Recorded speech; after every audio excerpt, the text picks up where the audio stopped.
ఇది తెలంగాణ ప్రభుత్వం విడుదల చేసిన ప్రజాపాలన దరఖాస్తు అప్లికేషన్ ఫారం. కాంగ్రెస్ ప్రభుత్వం అమలు చేస్తున్న 6 గ్యారెంటీల లబ్ధిని పొందేందుకు ఈ అప్లికేషన్ ఫారంలో అడిగిన అన్ని వివరాలను కరెక్ట్గా నింపాల్సి ఉంటుంది. ప్రజాపాలన దరఖాస్తులను ఎలా నింపాలో ఈ వీడియోలో చూద్దాం. ఈ దరఖాస్తు సంఖ్యను ప్రభుత్వం వారు చూసుకుంటారు. మీరు దీంట్లో ఏం రాయకండి. కుటుంబ వివరాల కింద మీరు కొన్ని వివరాలు రాయాల్సి ఉంటుంది. ఇక్కడ మీ పూర్తి పేరు రాయండి. ఇక్కడ ఇంటి యజమాని స్త్రీ అయితే స్త్రీ అని టిక్ చేయండి, పురుషుడైతే పురుషుడి దగ్గర టిక్ చేయండి, ఇతరులైతే ఇతరుల దగ్గర టిక్ చేయండి. మీరు ఏ సామాజిక వర్గానికి చెందినవారో ఇక్కడ టిక్ చేయండి. ఎస్సీ అయితే ఎస్సీ దగ్గర, ఎస్టీ అయితే ఎస్టీ దగ్గర, బీసీ అయితే బీసీ దగ్గర, మైనార్టీ అయితే మైనార్టీ దగ్గర టిక్ చేయండి. ఎస్సీ ఎస్టీ బీసీ మైనార్టీ కాని వారు ఇతరుల దగ్గర టిక్ చేయండి. ఇక్కడ వారి పుట్టిన తేదీ, పుట్టిన నెల, సంవత్సరం వరుసగా ఇవ్వండి. 12 అంకెల ఆధార్ కార్డ్ నెంబర్ ఇందులో ఫిల్ చేయండి. ఇక్కడ రేషన్ కార్డ్ నెంబర్ రాయండి.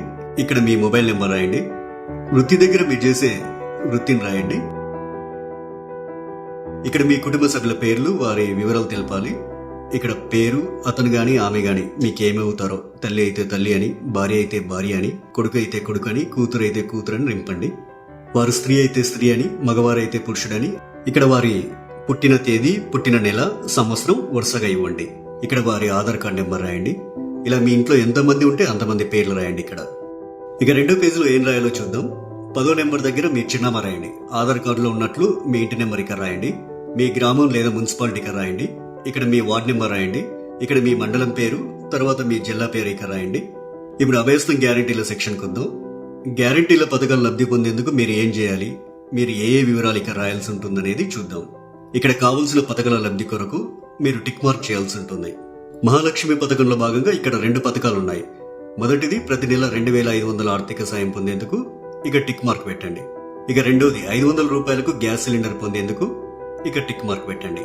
500 రూపాయలకు గ్యాస్ సిలిండర్ కి సంబంధించి మీరు కొన్ని వివరాలు నింపాల్సి ఉంటుంది. మొదట ఇక్కడ మీ గ్యాస్ కనెక్షన్ నెంబర్ రాయండి. ఇక్కడేమో మీకు గ్యాస్ సరఫరా చేస్తున్న కంపెనీ పేరు రాయండి. మీరు సంవత్సరానికి ఎన్ని గ్యాస్ సిలిండర్లు వాడతారో ఆ సంఖ్యని ఇక్కడ రాయండి. రైతు భరోసా పథకం కింద లబ్ధి పొందేందుకు ఇక్కడ కొన్ని వివరాలు ఇవ్వాలి. రైతులు ప్రతి ఏటా ఎకరానికి 15,000 రూపాయలు పొందేందుకు ఇక్కడ వివరాలు ఇవ్వాల్సి ఉంటుంది. మీరు రైతు అయితే ఇక్కడ టిక్ మార్క్ పెట్టండి. ఒకవేళ మీరు కౌలు రైతు అయితే ఇక్కడ టిక్ మార్క్ పెట్టండి.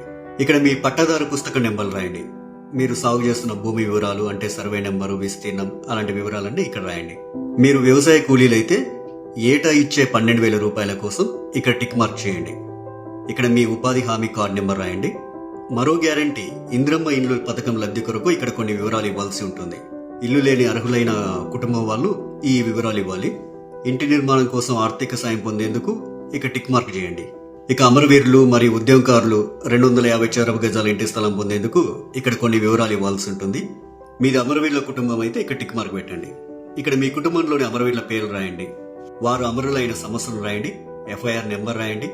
డెత్ సర్టిఫికెట్ నెంబర్ రాయండి. ఒకవేళ ఉద్యమకారులైతే మీరు తెలంగాణ ఉద్యమంలో పాల్గొన్నట్లయితే అవును అని ఉంది కదా, ఈ బాక్స్ దగ్గర టిక్ మార్క్ పెట్టండి. ఒకవేళ పాల్గొనకపోతే కాదు అనే బాక్స్ దగ్గర టిక్ మార్క్ పెట్టండి. అవును దగ్గర టిక్ మార్క్ పెట్టినట్లయితే కొన్ని వివరాలు రాయాల్సి ఉంటుంది. సంబంధిత FIR నెంబర్ మరియు సంవత్సరం ఇక్కడ రాయండి. ఒకవేళ జైలుకు వెళ్ళి ఉంటే ఆ వివరాలు ఇక్కడ రాయండి. ఇక్కడ జైలు పేరు రాయండి. ఇక్కడ స్థలం పేరు రాయండి. ఇక్కడ మీరు అనుభవించిన శిక్షా కాలం అంటే ఎన్ని రోజులు, ఎంత కాలం అనేది ఇక్కడ రాయండి. తరువాత గృహజ్యోతి పథకం. గృహజ్యోతి పథకం కింద ప్రతి కుటుంబానికి 200 యూనిట్ల కరెంటు ఫ్రీగా ఇస్తుంది కాంగ్రెస్ ప్రభుత్వం. ప్రతి నెల దాదాపు మీరు ఎన్ని యూనిట్ల కరెంటు వాడతారో ఆ వివరాలు ఇక్కడ ఇవ్వాల్సి ఉంటుంది. 100 యూనిట్ల వరకు వినియోగిస్తే ఇక్కడ టిక్ చేయండి. 100 నుండి 200 యూనిట్ల వరకు వినియోగిస్తే ఇక్కడ టిక్ మార్క్ చేయండి. 200 యూనిట్ల కంటే ఎక్కువగా ఉపయోగిస్తే ఇక్కడ టిక్ చేయండి. మీ మీటర్ నెంబర్ను ఇందులో రాయండి. చేయూత పథకం. ప్రతి నెల చేయూత పథకం కింద వృద్ధులకు 4,000 రూపాయలు, దివ్యాంగులకు 6,000 రూపాయలు ప్రభుత్వం ఇస్తుంది.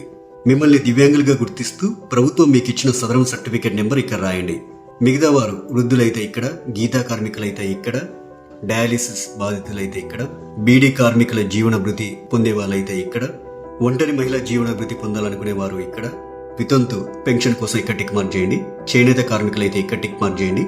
ఎయిడ్స్ వ్యాధిగ్రస్తులైతే ఇక్కడ టిక్ మార్క్ చేయండి. పైలేరియా బాధితులు ఇక్కడ టిక్ మార్క్ చేయండి. బీడీ టేకేదర్ జీవన భృతి వాళ్ళు ఇక్కడ టిక్ మార్క్ చేయండి. ఈ అప్లికేషన్ ఫామ్ కు మీ ఆధార్ కార్డ్ జిరాక్స్, తెల్ల రేషన్ కార్డ్ జిరాక్స్ కాపీని జత చేయాల్సి ఉంటుంది. ఇక్కడ మీ సంతకం, ఇక్కడ మీరు అప్లికేషన్ ఇచ్చిన తేదీ రాయండి. మీ ఊర్లో ప్రజాపాలన సదస్సులు పెట్టినప్పుడు ఈ అప్లికేషన్ ఫామ్ తీసుకెళ్లి వారికి ఇవ్వాలి. ఇక చివరిగా ప్రజాపాలన దరఖాస్తు రసీదు ఉంటుంది.